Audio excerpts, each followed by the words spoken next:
It's time now for our Entre Nous segment. With the World Cup friendly now in full swing, we're taking a look at some of the linguistics of football, or should that be soccer? For more on this, Solange Mougin joins me in the studio. So Solange, you're kicking off with the everlasting debate.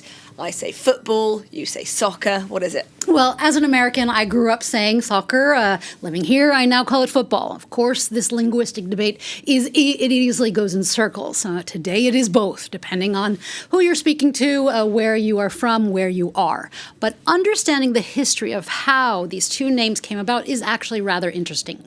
Contrary to what one may think, the reason the U.S. calls the game soccer, it is not them deciding to be unique. It's not an American invention. It actually comes down to the origins of the sport, or at least the origin of the form of the sport that we know today. In England, it came from England. Now, there is another debate about the origins of who invented football, and there are records dating back some 2,000 years to a game on foot with a ball made of a rock or an animal hide in ancient China, Greece, Rome.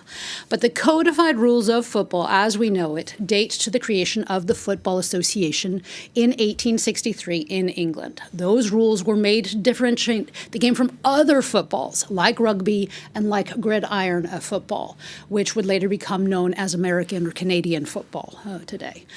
So how do we go from the Football Association to it being called soccer? Well, at the time, it was trendy, particularly among Oxford University students, to add the suffix ER to the end of words. But associationer doesn't really sing well. So it morphed into soccer, which morphed into soccer. And sometimes it was even spelled S-O-C-K, as in sock. That became soccer, as we know it, just like rugby, which was named after the rugby school in Rugby, England. It was sometimes called rugger. Sometimes it's used as slang still today. Now, around this time, gridiron football started to be played in the United States, and the gridiron bit is after the field's demarcations, the grid. It was dropped, the gridiron, and different rules were codified in 1880, creating American or Canadian football, which gained popularity there, while football took the world by storm elsewhere. So, Solange, the US kept with the term soccer to differentiate it from its football. But how did the switch come about in other English-speaking nations? Well, interestingly, for years, the words soccer and football, they were actually used interchangeably in the UK, Australia, New Zealand, other nations as well. It's not until really the 1980s that soccer stopped being used as much.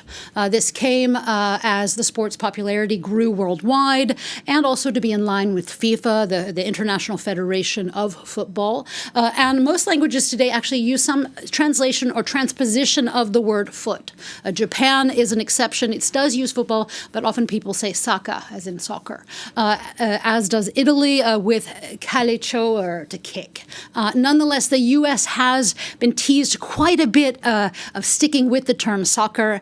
Even Donald Trump said last year that the word should be changed for football, as soccer, quote, really doesn't make sense when you think about it, end quote. And he's not alone. John Cleese, in a famous sketch from 20 years ago, he had a message for Americans. Why do the Americans insist on calling it soccer? Why do they have such a problem calling it football?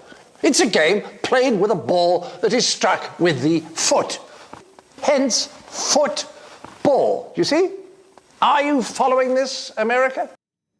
Now, one of the things that's interesting about that clip is it doesn't tell the whole story of the foot part of the word football.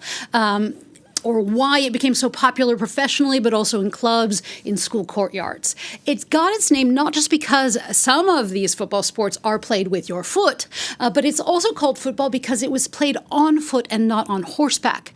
And that has everything to do with the people aura of football, of originally it being a sport for workers, for students, for every man, and not just the elite. Okay, so tell us now a little bit about France's relationship to football? Well, in French, it is called football, or more often le foot. And this got me thinking about how the French language didn't really go with pied de balle ou balle de pied, despite the nation being very protective of the French language. France stuck with the accented variation of the English word, like many countries.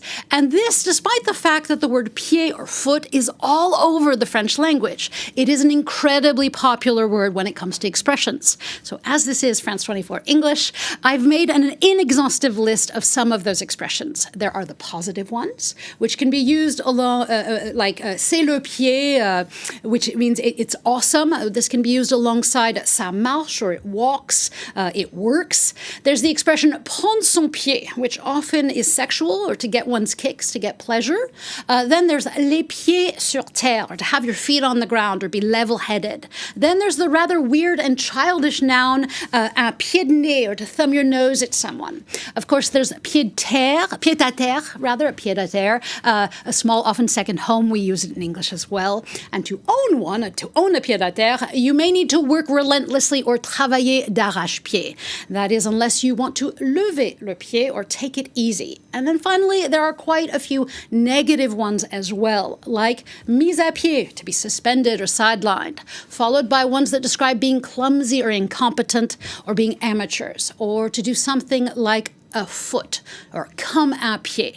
Now let's hope that that does not happen to our players in this World Cup. We can only hope. Thank you for your 3 pages of French foot expressions. I learnt a lot more than I was expecting to. Solange Brougin with this week's Entre Nous segment. Thank you very much. And don't forget, you can catch more Entre Nous shows on our website, France24.com.